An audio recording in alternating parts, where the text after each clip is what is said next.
magic palayok, luto'y nalalasa dahil pagmamahal ang nangungunang sangka. Bakit mo siya sinasaktan? Bakit ko naman sasaktan si Cookie? Tinatali ko kasi yung buhok niya. Hindi ko na pumati sa magtrabaho doon pagkatapos nung nangyari sa amin. Anong nangyari, yung paghalik niya sa'yo? Hindi, no? Hindi yun. Yung panlulokong ginawa niya sa akin. Hello, my little princess! How are you? Na-miss mo ba ako? Kinukumusta ko lang ang lagay mo. Sunog! Wala sunog! Naku, in fairness, bagay pala sa'yo naka-boxers lang, ha? Papatayin mo yung anak ko! Bakit ang hirap mo umintindi? Hindi mo ba naiintindihan? Hindi pwedeng maglaro si Anthony. Hindi siya pwedeng lumabas. May sakit ang anak ko. May leukemia siya. Pinahiya mo ako sa buong restaurant. Yung lahat ng staff, pati mga customers, pinagtatawanan nila lahat ako. Eh bakit? Eh ganyan naman ang ginawa mo sa akin noon, di ba? Ano? This is different. Ano naman ang kina-different nito? Niloko mo rin ako noon. Ang sabihin mo, mahilig kang mang-asar. Pero kapag ikaw ang niloloko, wala ka na, ha? Sino ngayon ang pikon? Ano? Sino ngayon ang pikon? Ha? Kasama mo? Sige, lumapit ka. Sisigaw ka ng rape. O sige, sumigaw ka. Ano? Sige, tulungan pa kita. Ano? Rape! Rape! Ano? Ano? Rape! Oh! My God! Jude! Why are you in your boxers? Ano po ibig sabihin natin, Linda? Di ba po malanong sakit yun? Oo, Cookie. Malala ang sakit ni Anthony. Siguro, sorry. Hindi ko po sinasadya. Hindi ko po kasi alam. O pwes ngayon alam mo na. Kaya tigilan mo na yung kaso sorry mo dahil wala nang magagawa yan. Pilar, manyak ka na! Minamanyak mo si Jude! Aba, bakit hindi siya ang tanungin mo kung anong ginagawa niya sa akin? Sa tingin mo, may maniniwala ha? May gusto akong gawin sa'yo ha? Excuse me, I have taste. Lalo naman ako. Kahit ikaw ang pinakahuling lalaki sa mundo, hindi kita papatulan. Promise yan ha? Cross my heart, hope to die. Sige, ano pa ginagawa mo dito ha? Umalis ka na! Ayaw na kitang makita dito sa restaurant ko! Bakit sa tingin mo, ako, ikaw gusto kita makita, ha? Nako, mas gusto ko bang maging bulag na lang? You're so fired. Thank you! Ay! Ay, naku, June! Oh my God, June! Tama yan. You know what? You deserve better. You have better taste. You need a real woman like me. Come here! Saan mo? Yes, June! Ow! Galing na po si Anthony. Promise mo, mapapakabait na ako. Susunod na po ako na Gardo. Magaling na ako.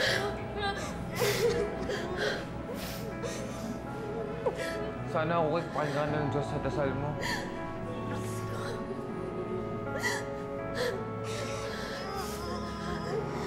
Kayo po ba kasama niya?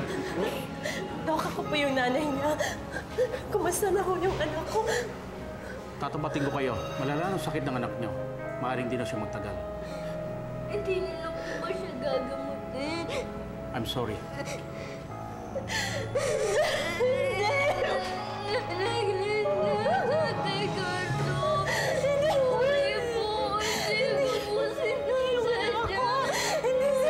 Hindi si Anthony! Carlo, hindi ang anak natin! Hindi ang anak ko!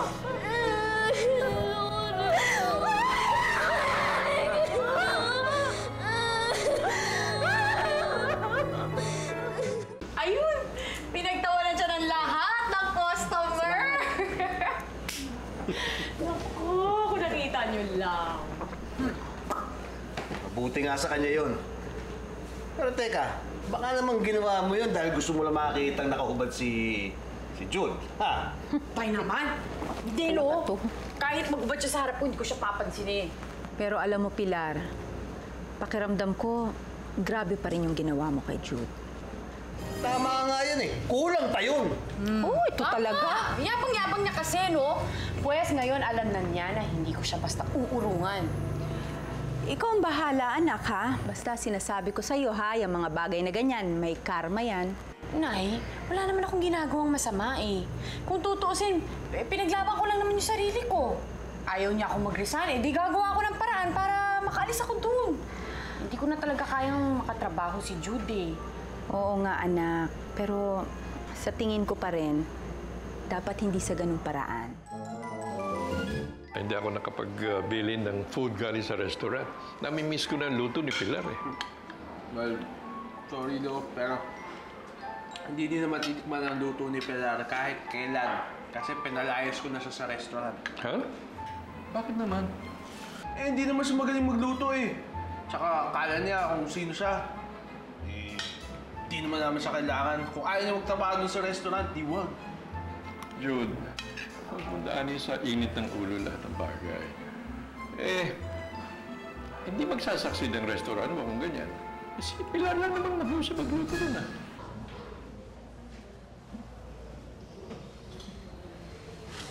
Nanay Glenda, kumain daw po muna kayo, sabi ni Tatay Cardo. Inaayos pa po niya malipat si Anthony sa malapit na sa kwarto para po mapupuntahan natin siya.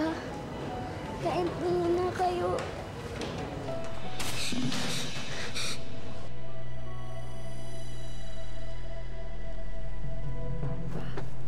Nico, ikaw na ba yan? Naku, nagbalik ka! Kamusta ka na? Naku naman! Did my best friend miss me? Oo naman, no? Naku! Amboy na amboy, ha! Wala pang isang taon na nawala ka. Iba na itsura mo. Lalo bang gumagawa po? Naku! Yan naman ang Nikong kilala ko. Yan ang best friend ko. Naku, ang dami ko ikikwento sa'yo na tungkol sa mga nangyari habang wala ka. Salamat sa internet and Facebook. Lagi kong updated sa mga nangyayari sa inyo. Tama! So paano na yun? Ibabalik mo ba yung kalendaryo mo? Ay, hindi ko alam eh. Ha? Bakit? Kala ko winning chef ka na ngayon, di ba? Kaya mo yan. Alam mo, tama ka. Pupuntahan ko si Aling Rowena bukas. Baka sakali available pa yung isang pwesto niya. Yes. That's the spirit. Uy, mga gamit mo! Naku, tutulungan na kita. Tulungan mo ako, bilis. Hinintay ko ni Lola eh. Baka... O, sige. Naku, dito ka pa na una pumasok. Kung dumaan ka pa dito, halika, pasok ka muna. Mag-juice ka muna sa loob. Naku, ang dami kong kwento sa iyo. Yes. Uy.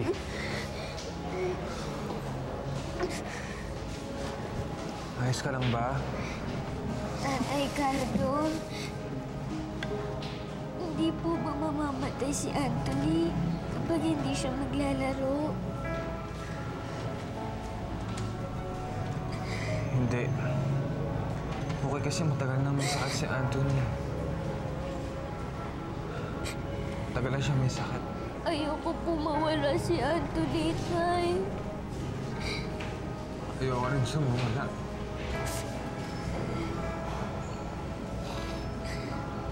Ayoko siya mawala. Pero gagawa natin ang paraan para gumaling siya. Anthony, sorry ha. Sorry kasi sinama kita sa paglalaro natin sa labas. Anthony, nakasama pa tuloy yun sa'yo.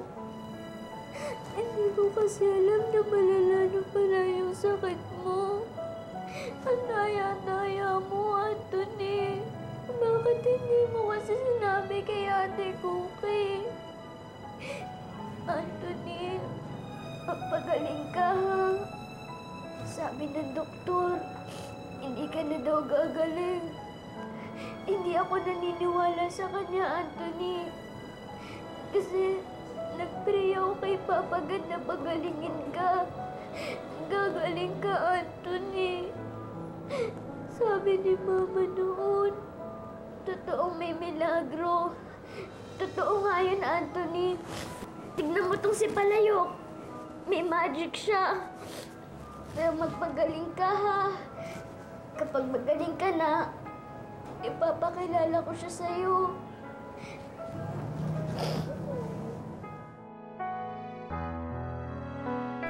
Ay, Iho Napakalungkot naman ang kwento mo.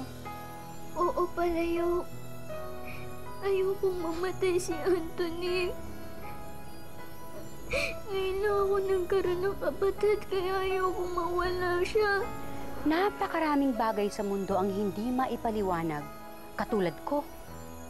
Pero, habang may buhay, may pag-asa. Kaya hindi ka dapat mawalan ng pag-asa. Malay mo, gagaling din ang kapatid mo. Tama ka, Palayok. Kaya ako, lagi ko ipagdadasal si Anthony hanggang sa makulitan sa akin si Papa God. At pagalingin na yung kapatid ko. Muy bien. Ganyan nga dapat. I hate them. I hate those kids. I hate them all. Bakit ba naman kasi pumunta ka pa doon? I know. I was drunk, I was impulsive, it was a mistake, at hindi ko na uulitin yon. I promise from now on, I will stick to the plan. I will not let my emotions get the better of me again. At mababawi din natin ang pera ni Cookie. I believe in you.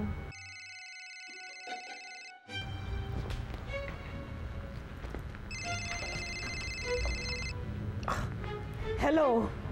Anong kailangan mo? Pera! Pera na naman! Fine. Magpapadala ko ng pera sa'yo, pero ituloy mo lang ang ginagawa mo, ha?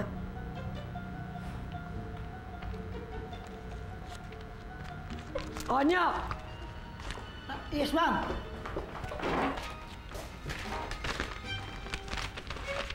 Oh, dalhin mo to dun sa dati. Doon sa dati, ma'am, kay... Oo, doon! Saan pa? Huwag ka na maraming tanong, basta dalhin mo. Sige, ma'am. Oh. Saglit lang. Bakit ang daming pera ang binigay mo kay Onyok? Basta, investment ko yun that will come back to me 1,000-fold. Oh, dear. Well, anyway, I have better news for you. Wala na si Pilar sa restaurant. Kasi itong si Pilar, bigla na lang niyang, ano yan, practical joke si Jude. So, syempre nagalit sa kanya and he fired her. I didn't even have to lift a finger. Salamat po, Aling Rowena, ha? Balak po kasi namin magbukas ng panibagong karinderya, Ay, basta meron kayong pambayad. Wala tayong problema. No problem. Salamat po. Sige. Sa wakas, magbubukas sa ulit tayo ng karinderya. Alam mo, mas maganda pa rin yung may sarili kang negosyo, eh. Kahit pa paano, mas maipagmamalaki mo. Kaysa yung nakikitrabaho ka kung kani-kanino. Buwi na tayo, sabihin natin kay Inay at kay Tay na may bago na tayong pwesto. Halika na! Excited na ako. Magbukas ulit ng karinderya. Ano ba? Harang-harang kayo sa daan eh! Ikaw na naman, ha? Ano ba? Ba't ang kulit mo? Bakit nandito ka? Diba sabi ko sa'yo, ayaw ko nang makita pagmumukha mo dito, ha? Bawal ba? You're within the vicinity of my restaurant. Ano? Malapit ka sa restaurant. Oh. Ikaw na pala may-ari ng daan na to. Bakit? Marami naman ibang daan dyan na pwede mong daanan. Pero ito ang pinili mong daanan, di ba? Oh. Kasalanan ko ba na yung daan na to malapit sa restaurant mo? Unless sinasadya mo na gusto mong magpakita sa akin, ha? Kapal talaga ng mukha mo! Anthony! Si Cookie! Sige, subukan mo lapitan ng anak ko. Linda! Subukan mo. Bakit? Galitan mo na naman ako? Baka nakakalimutan mo kundi dahil sa batang yan, hindi mahospital ang anak natin. Bawal mo nang kausapin si Anthony. Bawal mo nang lapitan. Kahit tingnan, bawal na din. Kapag nahuli kita, ibibiting kitang patiwarik. Nagkakaintindihan ba tayo? Opo. Halika na, Anthony. Kala mo sa kanya yung daan. Ano? Alam mo, tuwing nakikita ko yung lalaking yan, kumukulo talaga yung dugo ko. Narinig mo ba yung sinabi niya, ha? Ano gusto niya palabasin? Na ako may gusto sa kanya? Nek-nek niya, no? Awat na, ate. Kasi naman init yung ulo ko, Kakainis. Halika na nga. Ililibre na lang kita ng halo-halo. Yung maraming sago, ha? Ano na naman to?